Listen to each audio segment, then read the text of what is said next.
Welcome back to This Week in Real Estate. And as always, we're going to get right into it. So week over week, we kind of follow how the showing activity is, right? And so we follow a system called Showing Time, which agents use to log in and out. So far this year, we've seen showings pretty much up every week as they compare to 2023.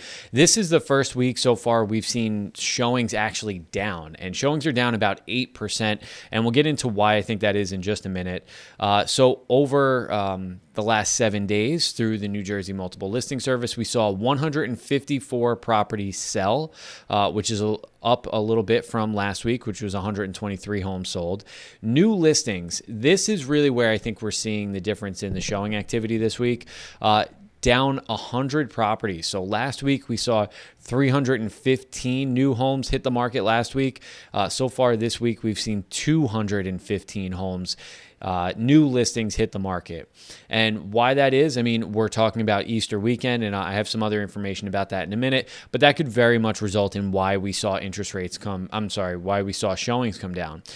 Interest rates also ticked up a little bit earlier this week, and we were back up a little over 7% on their average.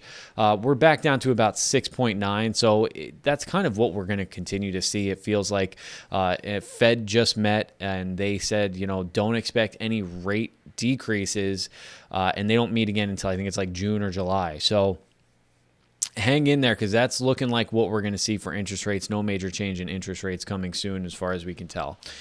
New listings, we just went over 215, which gives us our current active inventory of 1,347 homes, which is down quite a bit. So last week we had 1,419 homes. So currently 1,347. We saw 39 price reductions, and as always, you can get a link to those price reductions here. I think there's one in Paramus that I would be looking at right now. I think I might be showing over the weekend. And then, like I said, the average interest rate was 3.91.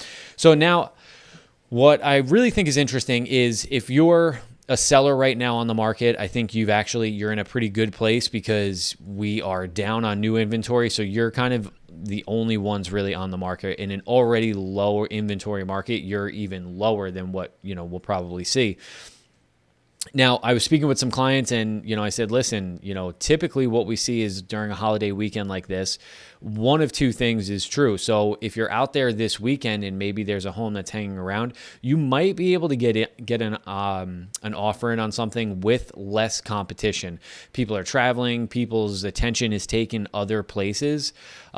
But the flip side could also be true, that if you've got something that just hit the market this week, you're probably going to get a lot of attention on it. Not in the number of people, maybe, right? The people through the open house and the showings might be down, but the seriousness of those buyers is typically pretty strong in those situations.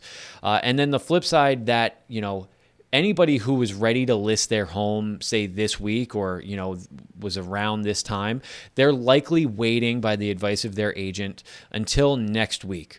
So if you're in the market, and, I went back and I wanted to check what happened last year, but most likely what we're going to see is an increase of inventory starting next week after the holiday, because everyone who was waiting this week is going to put their house on the market next week. So I went back and I looked at when Easter was last year, which was the week of April 9th was when Easter was last year. So if we actually we can see the active inventory the week before actually hit a little bit of a high at 1,902 with 383 new homes on the market. Then we saw the inventory go down to 1,823 active homes as of April 7th of last year, with only 238 new homes hit the market. So 383 down to 238. And then the following week, we saw it go up to 384. So we saw a pretty good increase the week before and the week after. So last week, we should have seen a pretty good amount of homes hit the market, which, let's see, I have it actually right here. New listings, 315, which, if you remember, was the highest number that we saw so far this year of new listings hitting the New Jersey MLS, which kind of tells us that if it follows suit like it did last year, we should probably see somewhere around that 315 number hitting the market next week. So we'll see what happens next week. I'll check in as always. And then I think really what we started to see from there was the spring market really start to take off. We are down quite a bit from where we were last year, just overall. I mean, even, as of April 21st last year, we saw 1,918 homes. So far this year, we haven't gotten really above 1,400 homes, which we saw last week with that large influx of new inventory. So just continuing to monitor the market, trying to give you guys the best insight as to what you can expect. And I think next week you can expect more homes hitting the market. So, hey, if you're interested in getting ready for that, let me know. We can give you a call. And if you want to explore, of course, what it looks like to sell your home in this market, we're always here for an interview as well. So thank you guys so much. I hope you have a great weekend. And as always, if there's anything we can do for you, just let us know. See you later.